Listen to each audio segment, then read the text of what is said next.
Hello everyone, this is Ashutosh Kumar and I welcome you on my YouTube tutorial channel Ashutosh sir. आज की इस online ई lecture class में हम लोग क्लास 11th में यूपी बोर्ड में जो सिलेबस है, अभी न्यू सिलेबस लॉन्च हुआ है, NCERT का पैटर्न जो है अप्लाई कर दिया गया यूपी बोर्ड में, तो उसी में एक चैप्टर है जिसका नाम है द डिस्कवरिंग ऑफ टूट द सेगा कॉन्टीन्यूस। तो इस चैप्टर की हिंदी को और इसके एक्सप्लेनेशन को, इसकी थीम को समझने वाले हैं। तो पेन पेपर लेकर बैठ जाएं, स्टडी के मोड में आ जाएं और जो भी आपको यहाँ पे टिपिकल चीज़ें लगेंगी, डिफ़िकल्ट वर्ड्स लगेंगे, उसे आप अपने पास लिखते चलें। तो इस चैप्टर में क्या बताया गया है, किस थीम पर आधारित ये चैप्टर है, सबसे पहले मैं इसके ओवरव्यू को बता देता हूँ। ये चैप्टर जो है एक सिविलाइजेशन के ऊपर है। सिविलाइजेशन का अर्थ होता है सभ्यता, और सभ्यता को आप यूँ समझिए कि जब रहने का, घर बनाने का, समाज में सोसाइटी क्रिएट करने का, कॉलोनी बनाने की शुरुआत हुई थी, रहन सहन की शुरुआत हुई थी, तो उस समय को हम लोग सभ्यता की शुरुआत कहते हैं।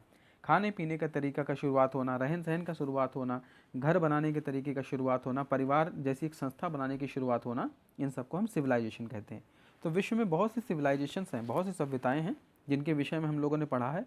भारत में जैसे सिंधु घाटी सभ्यता है, इसके विषय में हम लोगों ने सुन रखा है, पढ़ रखा है। इसी तरह का तरीके से आप लोगों ने हिस्ट्री में पढ़ा होगा मेसोपोटामियन जो एक सिविलाइजेशन है, उसके विषय में। तो आज जो हम लोग चैप्टर पढ़ रहे हैं, इसमें मिस्र जो एक इजिप्ट का एरिया है, इजिप्ट जिसे हम लोग जानते, प्राचीन इजिप्ट कहलाता था, इसके बारे में पढ़ने वाले हैं।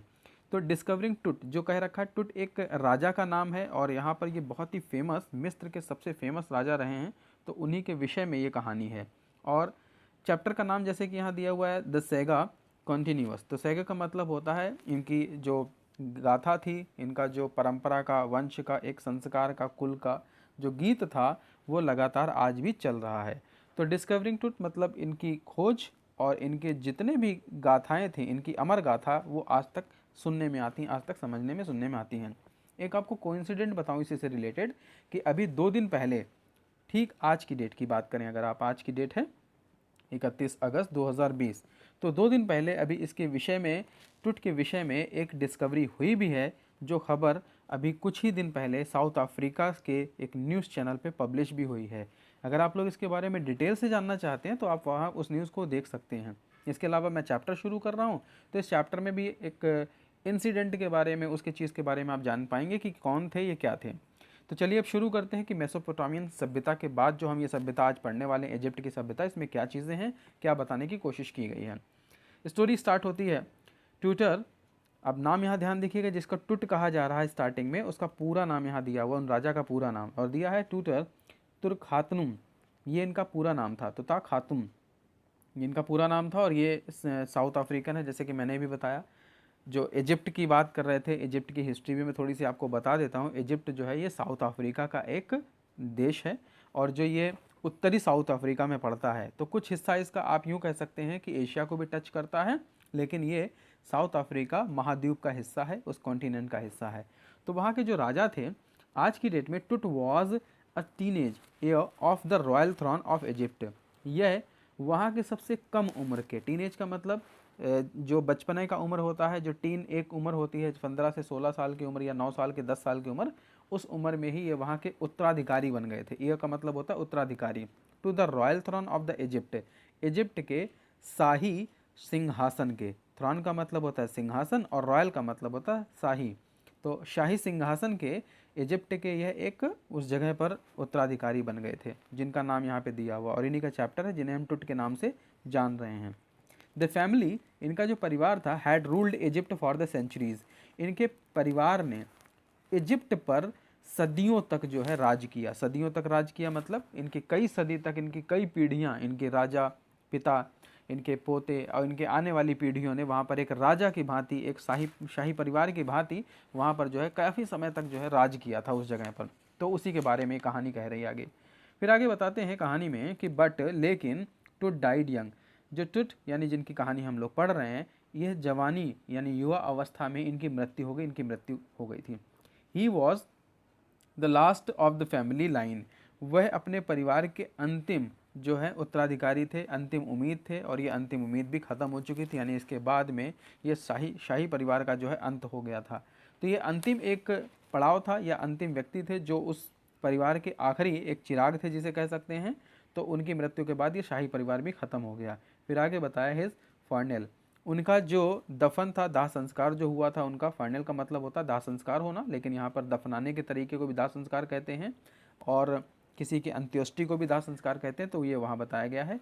Marked the end of the dynasty, तो इस बात से यहाँ पता चलता है, इनके आगे कहा जा रहा है कहानी में कि इनके इस मृत्यु के बाद ये पता चलता है कि इनकी जो अंतिम यात्रा थी शव के दाह संस्कार के साथ ही उस डायनेस्टी का, राजवंश, डायनेस्टी का मतलब होता है राजवंश, यानी जो राजकीय पूरा उनका साम्राज्य था, इनका परिवार था, उसका अंत हो गया। यानी आखिरी चिराग थे और ये ख़त्म होने के बाद इनका ख़ानदान, इनका परिवार जो है पूरा समाप्त हो गया, शाही परिवार समाप्त हो गया। बट लेकिन आगे कहा है the detail of his passing away are unclear, लेकिन आज के समय में इनके मृत्यु का कोई कारण साफ नहीं हो पाया है। इसकी जो भी विवरण हैं, डिटेल हैं इनके मृत्यु से जुड़े हुए, आज तक अनक्लियर हैं, वो क्लियर पूरी तरह से नहीं हो पाए हैं। टुट्स फादर, टुट के जो पिता थे और ग्रैंडफादर, और इनके जो दादाजी थे या फिर इनके दादाजी एमेनटॉप थर्ड, जिन्हें एमेनटॉप थर्ड के नाम से भी जाना जाता है, ये उनका नाम है एमेनटॉप थर्ड। तो ये जो इनके दादाजी या पिताजी थे, was powerful furrow who ruled almost the 40 year, वह एक बहुत ही शक्तिशाली फरो थे। फरो का मतलब होता है प्राचीन मिस्र के राजा को बोलते हैं, तो ये राजा एक कहलाता है। तो फरो वहाँ पे एक नाम था जो यहाँ दिया गया था, हालांकि ये अंग्रेजी वर्ड है और इसका मतलब होता है मिस्र के जो साम्राज्य के, एक प्राचीन साम्राज्य के राजा हुआ करते, तो उनके लिए वर्ड जो है बनाया गया था।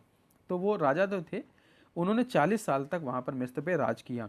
हिज सन, और उनके जो पुत्र थे एमेनटॉप के थर्ड के जो पुत्र थे, हिज सन एमेनटॉप फोर्थ, अब देखिए यहाँ पे थर्ड कहा है, यहाँ फोर्थ का है, तो इनके जो पुत्र थे सक्सीडेड हिम, आगे उनकी गद्दी पर इनके पुत्र बैठे। सक्सीडेड का मतलब है आगे की पीढ़ी में, यानी आगे आने के बाद ये बैठे तो उनकी गद्दी का ग्रहण किया और उनका सिंहासन जो है इन्होंने धारण किया। द न्यू किंग, अब जो ये न्यू राजा थे यानी कि एमेनटॉप फोर्थ को जिनको देख रहे हैं, promoted the worship of the Eton, इन्होंने एटन की पूजा करने के लिए जो है लोगों को जो है प्रवाहित किया, लोगों को बताया, समझाया, प्रमोट किया इस बात के लिए कि आप एटन की पूजा करें। एटन इनके एक देव का नाम है, देवता का नाम है, तो ये उस समय उनकी पूजा करने के लिए लोगों को बोलते थे। लेकिन ये थे कौन? द सन डिस्क, सूर्य के प्रतिरूप को, यानी सूर्य जो हम लोग देखते हैं, सन जिसे कहते हैं सूर्य, उसी की पूजा करने के लिए इन्होंने प्रेरित किया लोगों को, और लोगों को आगे पीढ़ी में एक देवता के रूप में उन्हें मानने के लिए कहा। फिर आगे कहा ही चेंज्ड हिज नेम, उन्होंने अपना नाम भी बदल लिया था और नाम बदल के उन्होंने अपना नाम रखा था अखेनातिन। तो ये नाम याद रखिएगा, यहाँ पे क्वेश्चन आंसर में बहुत हेल्प करेगा। अखेनातिन, और या फिर इन्होंने अपना नाम रखा था the servant of the sun god, जिसका अर्थ होता है, अखेनातिन का मतलब वहाँ पे साउथ अफ्रीकन वर्ड है, तो वहाँ पे इस वर्ड का मतलब होता है servant of the sun god, यानी सूर्य के, जो सूर्य भगवान हैं उनके एक सेवक के रूप में इन्होंने अपने आप को वहाँ पे घोषणा कर दी कि मैं एक सूर्य का सेवक हूँ और उनका सेवा करूँगा। तो इस प्रकार से इन्होंने सेवा की। He also shifted the religious capital from the old city of the Thebes to, इन्होंने अपनी एक रिलीजियस कैपिटल थी, यानी धार्मिक राजधानी थी इनकी, रिलीजियस का मतलब धार्मिक, कैपिटल का मतलब राजधानी, ओल्ड सिटी पुराने शहर में जो थी थेबस से, वो शिफ्ट कर दी थी इन्होंने न्यू सिटी, और जिसका नाम रखा था अमराना, एक जगह का नाम रखा इन्होंने, और जो इनकी अब के टाइम में रिलीजियस यानी कि धार्मिक कार्यों के लिए और धार्मिक क्रियाकलापों के लिए बनाई गई एक राजधानी थी, वहाँ पे इन्होंने अपनी राजधानी को शिफ्ट कर दिया।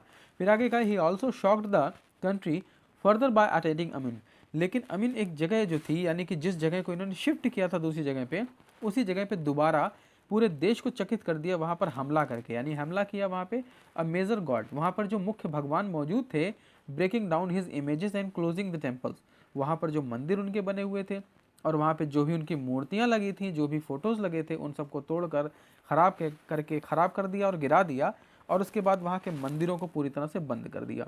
फिर आगे उन्होंने ये किया कि he was succeeded by another mysterious ruler, लेकिन जो एमेनटॉप फोर्थ थे, फिर एक रहस्यमय किसी राजा के माध्यम से, मिस्टीरियस का मतलब होता है रहस्यमय, और सक्सीडेड का मतलब इनके बाद एक कोई राजा आया, अनदर मिस्टीरियस यानी एक अगला कोई राजा आया, और उसने, रूलर ने इनको जो है मार के, हु डाइड सून, इनको हथिया लिया, लेकिन वो भी जल्दी ही मर गया। और इसके बाद में देन अ वेरी यंग तुतनाखातन, अब ये तुतनाखातन ऊपर जो टुट नाम देख रहे थे वो, कि वेरी यंग, इनकी यंग की बात में यहाँ पे बता दूँ कि 9 साल की उम्र में टुट ने जो है राज सिंहासन की गद्दी को धारण किया था 9 साल की उम्र में।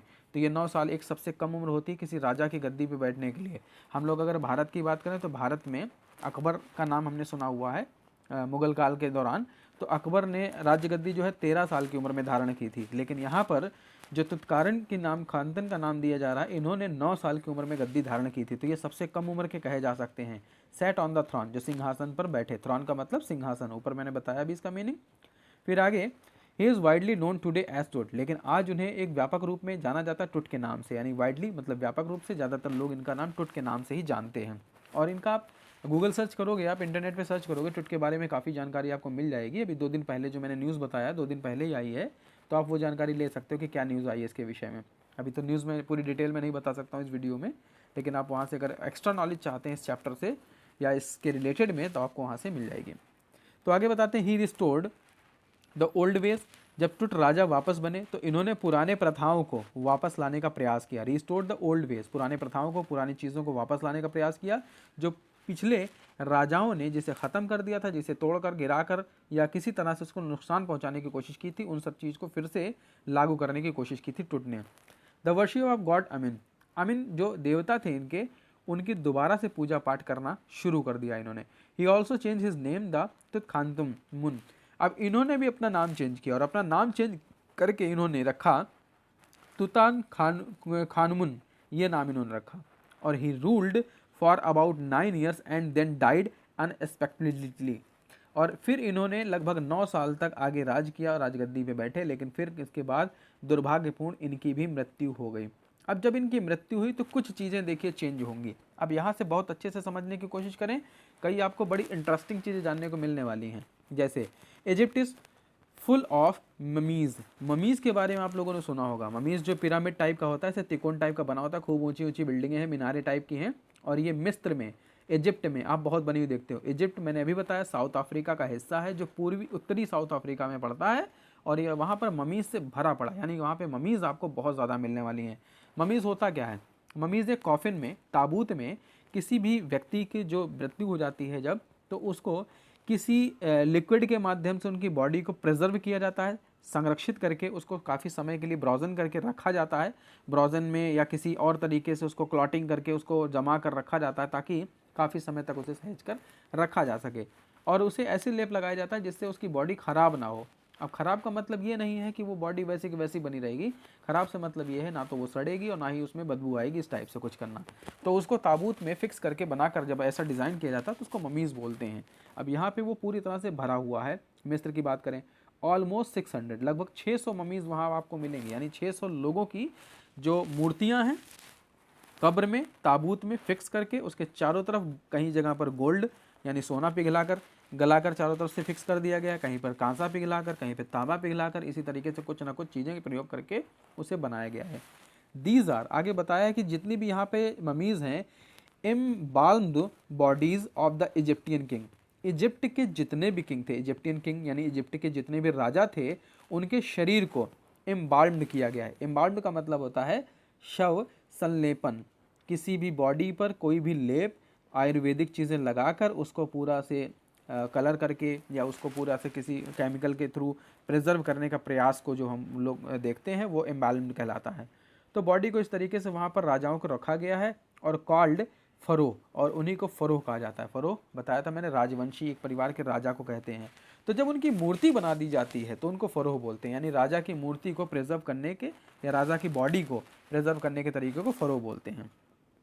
टुट ममीज़, अब जो टुट राजा थे, यानी अभी जो लास्ट जिनकी कहानी हम लोग पढ़ रहे हैं, टुट की जो मम्मी थी वॉज डिस्कवर्ड इन 1922, 1922 में इनकी मम्मी को डिस्कवर किया गया था। तो कुछ हिस्ट्री भी साथ साथ सीखते चलें और क्वेश्चन के आंसर भी सीखते चलें। 1922 आप ये डेट याद रखेंगे 1922 का, जिसमें टुट की मम्मी को डिस्कवर किया गया था, इनकी बॉडी को डिस्कवर किया गया था। अब कैसे थी इसके बारे में बड़ी इंटरेस्टिंग चीज़ें हैं, वो समझिए। फिर जो चीज़ें हम देख रहे हैं, परहैप्स शायद ही वॉज मर्डर्ड, सबसे पहली एक मिस्ट्री इनके विषय में थी, वो ये कि कुछ लोग मानते हैं इनकी मृत्यु हो गई थी। जो मैंने अभी आपको खबर बताई 2 दिन पहले आई है, वो इसी से रिलेटेड है कि इनकी मृत्यु हुई थी या नहीं हुई थी, उसके बारे में एक डिटेल्ड जो है नोटिस जारी किया गया है। साउथ अफ्रीकन गवर्नमेंट ने इसको जारी किया हुआ है। तो परहैप्स कुछ लोग मानते हैं उनकी मृत्यु हुई थी, बट लेकिन he was led to the rest with a lot of the gold with everything like the games, a brazen roser, cloths and cases of the food and wine। लेकिन आज की डेट में अगर हम लोग बात करें तो जो खगोलविद हैं, जो पुरातत्वविद हैं, पुरातत्वविद मतलब जो इस चीज़ों के बारे में पढ़ा डिस्कवर करते हैं, आर्कोलॉजिस्ट कहलाते हैं। तो जो ममीज़ के बारे में डिस्कवरी करते हैं, जो इस हिस्ट्री के बारे में कुछ डिटेल्स निकाल के हम लोगों को देते हैं, या पुरानी चीज़ों के बारे में जो भी डिस्कशन करते हैं, जो भी हमारे सामने तथ्य लेकर आते हैं, उनको आर्कोलॉजिस्ट कहलाते हैं वो लोग। तो उन लोगों ने अब तक के जो तथ्य निकाले वो ये निकाले हैं कि इनकी मृत्यु के बाद जब इनकी ममीज़ को खोला गया तो देखा गया तो सबसे ज़्यादा सोना यानी गोल्ड पहली चीज़ यहाँ पर मिला। आपको यह भी बता दें हम जानकारी के लिए कि पूरे वर्ल्ड में यही एक ऐसी आज की डेट में सिविलाइजेशन है जिसमें जानकारी के तौर पर यानी जानकारी के अनुसार सबसे ज़्यादा गोल्ड इन्हीं सिविलाइजेशन में पाया गया है, इस खुदाई में ही मिला है। और जो इनकी ममीज़ में यानी इनकी बॉडी को प्रिजर्व करने के लिए एक ताबूत में फिक्स करने के लिए इनको यूज़ किया गया गोल्ड था। इतना ज़्यादा गोल्ड जिसका आप अंदाज़ा नहीं लगा सकते, दूसरी किसी डायनेस्टी में इतना गोल्ड नहीं मिला होगा। तो ये गोल्ड मिला था। फिर उसके बाद बहुत सी चीज़ें, एवरीथिंग, बहुत सी चीज़ें थी लाइक गेम्स, कुछ गेम्स मिले, खेल खिलौने की चीज़ें या जो भी उस समय के टाइम में चलती थी वो, ब्रॉजन रॉजर, और ये कांसे की कुछ काटने वाली ब्लेड टाइप के तलवार, खांचे या फिर खंजर, इस टाइप की चीज़ें बहुत मिली कांसे की। ब्रॉजन का मतलब होता है कांसा, कांसा एक धातु होता है, पीतल की तरह दिखाई देता है, पीतल नहीं होता लेकिन कांसा बोलते हैं इसको, आपने देखा होगा घरों में यूज होता है इसे। तो उस टाइप का एक रॉजर वगैरह, रॉजर यानी कि जो उस्तरा होता है, तलवार होती, छोटी छोटी चीज़ें कई धारदार मिली थी, वो भी मिली। उसके बाद कुछ कपड़े थे, केसेस कुछ लकड़ी के और उसके वाइन के डिब्बों के बने हुए आकृतियाँ थी जिसमें ये सब चीज़ रखी जाती, वो सब भी वहाँ मौजूद था। यानी इतनी चीज़ें खुदाई के दौरान इनके ममीज़ के साथ में मिला। इट वॉज बिलीव्ड, ऐसा माना जाता है कि that the dead furrow would need those things in the after life. ऐसा उस समय माना जाता है कि जब किसी फरोह यानी राजा की मृत्यु होती है तो राजा के साथ ये सब चीज़ें इसलिए दी जाती हैं, दफनाए में रखी जाती हैं कि उन्हें जीवन के बाद इन सब की चीज़ों की ज़रूरत होती है, उन्हें इसका प्रयोग होता है, इसलिए ऐसा माना जाता है। हर एक जगह पे कुछ ना कुछ मान्यताएं होती हैं। साउथ अफ्रीका के सिविलाइजेशन में बहुत सी मान्यताएं हैं, तो वहाँ के लोग ऐसा मानते हैं कि मृत्यु के पश्चात उनके साथ ये चीज़ें दे देनी चाहिए ताकि उनके साथ वो चीज़ जा सके और उसका वो प्रयोग कर सकें, ऐसा मान्यता है। हावर्ड कार्टर, अब एक नाम याद रखेंगे आप लोग, हावर्ड कार्टर, यह एक आर्कोलॉजिस्ट हैं, ब्रिटिश आर्कोलॉजिस्ट, जिन्होंने 1922 में इस ममी को डिस्कवर्ड किया था। अब आगे इनके बारे में कहानी सुनिए। Was the British archaeologist who in 1922 discovered Tut's tomb after years of the searching. कई सालों की मेहनत के बाद में इन्होंने, आर्कोलॉजिस्ट का मतलब अभी मैंने बताया पुरातत्वविद, जो इतिहास के चीज़ों को खगोल करके खोज करके निकालते हैं उनको बोलते हैं। तो इन्होंने 1922 में डिस्कवर किया था टुट्स टॉम्ब। टुट्स टॉम्ब का मतलब टुट की कब्र, टॉम्ब का मतलब होता है कब्र, जो ताबूत होता है ज़मीन के अंदर दफना दिया जाता है उसको कब्र बोलते हैं। इन्होंने उस कब्र को खोज निकाला था आफ्टर ईयर्स ऑफ सर्चिंग, कई वर्षों की मेहनत के बाद में, कई वर्षों की खोज के बाद में। मच ऑफ ट्रीजर्स, बहुत से ज़्यादा खजाना, ट्रीजर्स का मतलब खजाना, बरीड, वहाँ पर समाधि के रूप में, बरीड का मतलब वहाँ पे दफना के रखा गया था, समाधि बना के रखा गया था इस तरह से। इन द टॉम्ब, उस कब्र के नीचे, हैड ऑलरेडी बीन लूटेड, लेकिन उसमें से बहुत कुछ ऐसा था जो हैड ऑलरेडी बीन लूटेड, लूट लिया गया था। लूटेड का मतलब लूट लिया गया था, यानी डकैत लोगों ने उसको निकाल लिया था, जिस भी तरीके से जो कुछ निकाल सकते थे। तो काफ़ी कुछ चीज़ें वहाँ से गायब थी, निकाली जा चुकी थी। इवन देन, लेकिन उसके बावजूद, it was the richest royal collection ever found in any tomb. अब देखिए ये लाइन यहाँ कही गई जो मैंने अभी ऊपर बताया था कि यह रिचेस्ट, सुपरलेटिव डिग्री का प्रयोग किया गया, यानी सबसे ज़्यादा पैसा, सबसे ज़्यादा कलेक्शन इससे मिला था एवर फाउंड टॉम, यानी कब्र में से आज तक इतना सोना, इतना गहना, इतना ज़्यादा जो खजाना है कभी किसी सिविलाइजेशन में नहीं मिला। मेसोपोटामियन की बात करें, मिस्र की बात करें या सिंधु की सब बात करें, इन तीनों में मिस्र में सबसे ज़्यादा खजाना निकला था। तो ये चीज़ यहाँ पे आपको ध्यान रखनी है जो क्वेश्चन में आप लोगों को आसानी करेगी आंसर करने में। आगे कहा है कि द रॉक कट, अब पत्थरों की तरह जो बना हुआ ये कट था, पत्थरों की तरह बना हुआ टॉम, कब्र जो बना हुआ था, आपने देखा तिकोने टाइप का ऐसे बना होता है, तो ये पत्थर आकार का बना दिया गया, बहुत मजबूत बने होते हैं ये। वाज सम 26 फीट अंडरग्राउंड, ऊपर तो आप देखते ही हैं ये 50-50, 100-100, 40-40 फीट की ऊंचाई पर, लेकिन 26 फीट जमीन के अंदर भी बनाया गया गहरा। अगर आप मिस्र की कभी फ़ोटो देखे होंगे, पिरामिड्स की फ़ोटो देखे होंगे, तो आपने फ़ोटोज़ में देखा होगा काफ़ी बड़ी, काफ़ी ऊंचाई होती है। अगर आप इनमें से कुछ लोग गए होंगे वहाँ तो आपने उसकी ऊंचाइयों को देखा होगा, कितनी ऊंची ऊंची बनी हुई हैं, बहुत बड़ी बड़ी बिल्डिंगें टाइप की बनाई गई, लेकिन सब ट्रायंगल शेप में है, त्रिकोण शेप में है। तो इस तरीके की बनाई गई हैं और वो ज़मीन के अंदर भी 26 फीट था। द वॉल्स हैड पेंटिंग्स, दीवारों पर पेंटिंग्स मौजूद थी। टूट गिल्डेड, अब जो टूट थे उनका फेस जो है चमकीला था, गिल्डेड का मतलब चमक रहा था जो फेस था। अब वो कांसे के बने थे, कहीं पे गोल्ड के बने हुए थे, इसलिए चमक तो होगी। Face was there on the outer coffin lid, और जो फेस था वो कॉफिन उस ताबूत के बाहर निकाला गया था। लिड का मतलब ढक्कन और कॉफिन का मतलब ताबूत। उस ताबूत के बाहर उनका फेस दिखाई दे रहा था, इस तरह से उसे बनाया गया था। After months of the recording of the treasures, कई महीनों के रिकॉर्डिंग के बाद, कई महीनों के जो डाटा इकट्ठा किया उसके बाद में जो खजाना पता चला, डेटा से उससे ये पता चला कि Carter begin the investigation the 3 coffins of the tomb. उन्होंने 3 ताबूत का जो है, 3 कब्र का जो है इन्वेस्टिगेशन किया, 3 कॉफिन का, और उसको इन्वेस्टिगेशन के बाद में क्या क्या सब में मिला उन सब के बारे में उन्होंने जानकारी दी। इन द फर्स्ट वन, सबसे पहले वाले में ये मिला कि he found a garland of olive leaves. उन्होंने सबसे पहले में गार्लैंड यानी माला पाई थी, गले में जो माला पहनाई जाती है उसको बोलते हैं गार्लैंड्स। माला पाई थी ऑलिव लीव्स की, जो जैतून के पत्तियों की बनी हुई थी। जैतून एक प्रकार का वो जो वनस्पति होता है, पेड़, उसकी पत्तियों का इन्होंने माला पाया। दूसरा लोटस पेटल, उसमें कुछ कमल के फूल की पत्तियों के पेटल्स के उसके मालाएं बनी थी, वो था। और कॉर्नफ्लावर, और जो फसलों के फूल होते हैं उनके माध्यम से मालाएं बनाई थी, ये पाया था उन्होंने। और जो बरियल था, इट सीम्ड, जो वहाँ पर दफनाए गए समाधि बनी हुई थी, वो ऐसी देखने में लग रही थी, बरियल का मतलब समाधि होता है, वॉज डन इन द मार्च और अप्रैल। वो शायद मार्च या अप्रैल के समय का था जब इन्होंने खोजा था, इस सब चीज़ों को निकाला था। 1922 की बात कर रहे हैं, तो मार्च अप्रैल से आप कंफ्यूज मत होइएगा कौन से वहाँ मार्च अप्रैल। तो 1922 में ये चीज़ उन्होंने खोज के निकाली थी। वेन कार्टर, लेकिन जब कार्टर ने finally reach the Tut's mummy, जब ये टुट की मम्मी यानी उनकी मूर्ति के पास में, उनकी कब्र के पास में जब फाइनली पहुंचे, तो ही फेस्ड ट्रबल, उन्हें सबसे ज़्यादा परेशानियां हुई। परेशानी क्या हुई कि जो रेजिन यूज़ था, रेजिन का मतलब होता है यहाँ पे एक ऐसा जो ऑर्गेनिक केमिस्ट्री में यूज़ होने वाला ऑर्गेनिक पदार्थ होता है, ये लासा टाइप का चिपचिपा होता है, जिसे किसी भी चीज़ में फिक्स करने के लिए ढलाई के तौर पे यूज किया जाता है। चारों तरफ आप उसे लिक्विड के रूप में डाल देते हैं और सूखने के बाद वो जम के प्लास्टिक या फिर पत्थर ऐसा हो जाता है, तो इस टाइप का रेजन होता है। तो उसको इन्होंने यूज किया था, जो सीमेंटिंग के लिए यूज था, यानी उस बॉडी को फिक्स करने के लिए। Tut to the bottom of the his solid gold, और टुट को उस कॉफिन के अंदर सोने से, गोल्ड से जो है सॉलिड से पूरी तरह से ढलाई करके फिक्स कर दिया गया था। यानी टुट की जो बॉडी थी उसको एक कॉफिन में डाला, और कॉफिन के डालने के बाद जितना साइड वाइड का एरिया था उसमें सोना गला कर उस चीज़ से वहाँ डाल दिया, ताकि सोने के अंदर वो पूरी तरह से फिक्स हो गए, बॉडी उनकी पूरी तरह से उसमें फिक्स हो गई। And had become very hard, और उनकी जो बॉडी थी पूरी तरह से अकड़ गई, उसके अंदर फिक्स हो गई इस तरह से।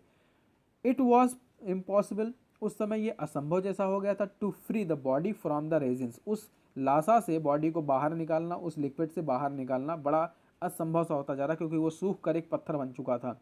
Even the burning sun failed to melt it, उस समय सूर्य भी बहुत भयंकर गर्मी में जो है मौजूद दे रहा था, आग बरसा रहा था, लेकिन वो भी फेल था उसको गलाने में, उसको पूरी तरह से। द रेजिन्स, और वो जो लिक्विड था जिस चीज़ से वो सूख कर बना हुआ था, had be to be removed, लेकिन उसे तो निकालना ही था, यूजिंग द चिज़ल, अब उसको चिज़ल से यूज़ किया गया, छेनी, चिज़ल का मतलब छेनी होता है, एंड हैमर, और हथौड़ी से, तो छेनी हथौड़ी का प्रयोग किया गया, उससे भी कोशिश की गई निकालने की, मगर काफ़ी मेहनत लगी। From the beneath the limbs of the body, अब जो बॉडी के लिम्स थे यानी हाथ पैर, लिम्स का मतलब हाथ पैर के हिस्से जो होते हैं उनको, बेनिथ का मतलब नीचे, तो उस बॉडी को जो है छेनी हथौड़ी से नीचे से काटने की कोशिश की गई। और कार्टर ने really had a little choice, उनके पास सिर्फ आखिरी यही एक उम्मीद बची हुई थी जिससे वो बॉडी को बाहर निकाल सकते थे उस कॉफिन से, तो इन्होंने छेनी हथौड़ी का प्रयोग करना शुरू किया। And if he had not cut the mummy, अगर वो लिम बाय लिम यानी टुकड़ों में उस मम्मी को नहीं निकालते, पहले हाथ काटे फिर पैर काटे फिर बॉडी निकाली, ऐसे करके अगर टुकड़ों में ना निकालते तो शायद वो नहीं निकल पाता। And the thieves would have, और जो फिर चोर होते, लुटेरे होते, वो फिर taken all the gold away, वो सब फिर सोना उठाकर वहाँ से पूरा का पूरा दफो चक्कर हो जाते, चोरी हो जाता दोबारा से, जो एक पहले हो चुका था। तो कार्टर के जो लोग थे, कार्टर्स मैन, उनके जो लोग थे, first remove the mummies head, सबसे पहले उन्होंने टुट का जो सर था धड़ से वो अलग किया, उसको निकाला उसके बाहर, कॉफिन के बाहर। Then cut off the every major point, उसके बाद बॉडी के हर एक बड़े बड़े हिस्से को काट कर उन्होंने बाहर निकालने की कोशिश की। Once the body was removed in parts, अब उन्होंने तय कर लिया था कि जब पूरी बॉडी जो है पार्ट्स में छोटे छोटे रिमूव कर लेंगे, बाहर निकाल लेंगे, तो इट वॉज रिजेंबल्ड, तो इसको फिर से जोड़ लेंगे, रिजेंबल्ड का मतलब फिर से जोड़ लेंगे, on a layer of the sand in a wooden box, तो एक लकड़ी के बॉक्स को लेकर उसमें एक सैंड रख के यानी उसको रेत को रख के लेयर बाइज लेयर उसको रख के फिर से जोड़ लेंगे और वैसा दिखने लगेगा, इस तरह से कर लेंगे। And put the at the original place, और इसे फिर वापस उसी स्थान पर रख देंगे जहां पर वो था। तो बेसिकली उसमें से सोना निकालने की कोशिश हो रही थी, गोल्ड निकालने की कोशिश हो रही थी, और इसके विषय में काफ़ी इन्वेस्टिगेशन करने की कोशिश हो रही थी कि किस प्रकार से उनकी डायनेस्टी थी, किस प्रकार से उनका राजवंश था और कैसे उनका पैलेस था, ये सब चीज़ों के बारे में। तो जब मिस्ट्री, ये जो रहस्य है टुट इज़ द डेथ, टुट डेथ का यानी उनके मृत्यु के पीछे का, वो आज तक सॉल्व नहीं हो पाया। हाउएवर, जबकि रिमेंड अनसॉल्व्ड, आज तक ये जो है हल नहीं निकल पाया। आर्कियोलॉजी, जबकि आज के समय में जो पुरातत्व विज्ञान है has change a lot after 1922, 1922 से आज की डेट में बात करें तो हम लोग 2022 पहुंचने वाले हैं, यानी लगभग 100 साल का समय होने ही वाला है। 2 साल के बाद में 100 साल पूरे हो जाएंगे। तो 100 साल में हम लोग आर्कियोलॉजिस्ट के बहुत से, आर्कियोलॉजी में बहुत से आगे बढ़ चुके, लेकिन उसके बावजूद भी इस बात से पर्दा नहीं उठ पाया है कि टुट की मृत्यु हुई कैसे थी, उनकी किसी ने हत्या की थी या फिर नेचुरल डेथ थी उनकी। इन 1968, 1968 में एन एनाटॉमी, एक एनाटॉमी के डॉक्टर थे। एनाटॉमी होता है जो शरीर की संरचना के विषय में पढ़ाई करता है। शरीर की संरचना मतलब हाथ पैर का विज्ञान, बॉडी की जो ढांचा होता है स्केलेटन, उसका विज्ञान, या उसके अंदर के जो तंतु होते हैं उन सब के बारे में जो पढ़ाई करते हैं उनको बोलते हैं, या उसके विषय के विज्ञान को बोलते हैं।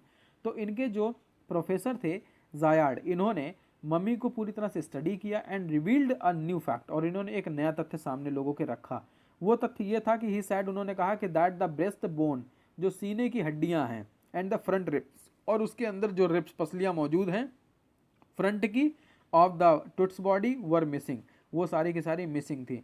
तो किसी भी ममीज़ को अगर वहाँ पे रखा जाएगा, बॉडी के अंदर हड्डियाँ मौजूद हैं, तो हड्डियाँ कहीं नहीं जाएंगी, वो वहीं मौजूद रहनी चाहिए। मगर इन्होंने जो तथ्य दिया वो ये दिया कि उसके अंदर से वो सब चीज़ें मिसिंग थी। तो उसके बारे में फिर से जांच हुई।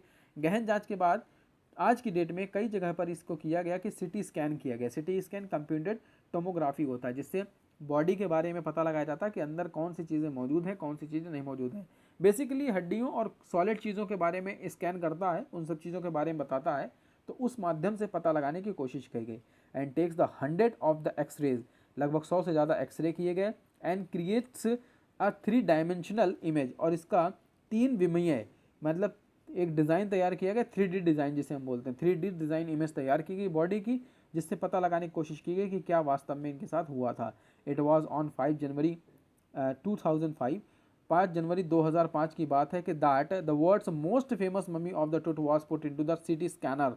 तो 5 जनवरी 2005 को सिटी स्कैनर में इनके ममीज़ को रखा गया था। सिटी स्कैन मशीन होती है जो उसके अंदर उन प्रश्नों का उत्तर खोजने के लिए, आंसर 2 क्वेश्चन, 2 क्वेश्चन के लिए कि how did the Tut's died, पहला ये था कि टुट की मृत्यु कैसे हुई, और दूसरा how old was he at the time of the death, कि मृत्यु के समय उनकी उम्र क्या थी, ये पता लगाने की कोशिश की गई थी। The city machine was the donated bye it's manufacturer.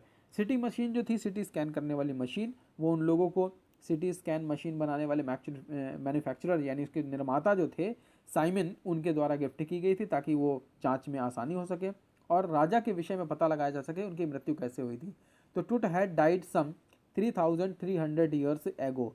देखिए 1922 में इनकी मम्मी खोजी गई थी, लेकिन इनकी मृत्यु के विषय में नहीं जानकारी। 3300 साल पुरानी ये गाथा है, ये कहानी है जिसके बारे में हम लोग पढ़ रहे हैं, और वो उसी समय की मृत्यु हुई थी उनकी, काफ़ी समय पूर्व। और ममीज़ जो हम देख रहे हैं आजकल के टाइम में, या जो पिरामिड्स देख रहे हैं, ये भी 3000 साल पुरानी है। तो उन सब के बारे में डिस्कवरीज होना शुरू हुई थी। And the from Tom of his box, और उसे कब्र से, जो कब्र का डिब्बा था यानी कॉफिन था, उससे बाहर निकाला गया और उससे काफ़ी जानकारियाँ इकट्ठी करने की कोशिश की गई।